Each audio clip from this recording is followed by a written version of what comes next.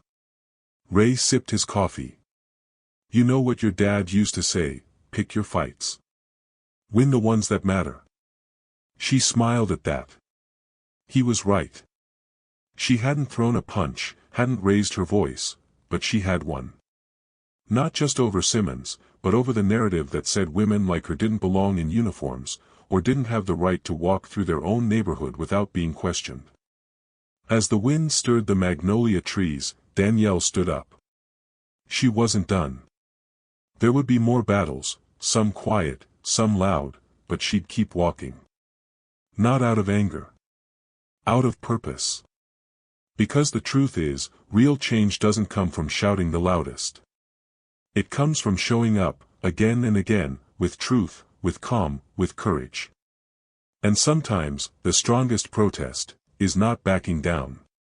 In a world where silence often feels safer than standing up, Danielle Carter's story reminds us that dignity is not something we ask for, it's something we carry, even when others try to strip it away. Her calm resistance against racial profiling shows that real strength lies not in shouting, but in knowing your worth and refusing to shrink. We may not all be Navy SEALs, but each of us faces moments where we're tested, at work, in public, or even in our own neighborhoods. In those moments, how we stand matters just as much as why we stand. And sometimes, just being steady in the face of injustice is enough to change a heart, a system, or even a future. If this story resonated with you, let's talk about it. Drop a comment, share your thoughts, and if these stories mean something to you, hit that subscribe button. This isn't just a channel, it's a space where real voices and real stories live.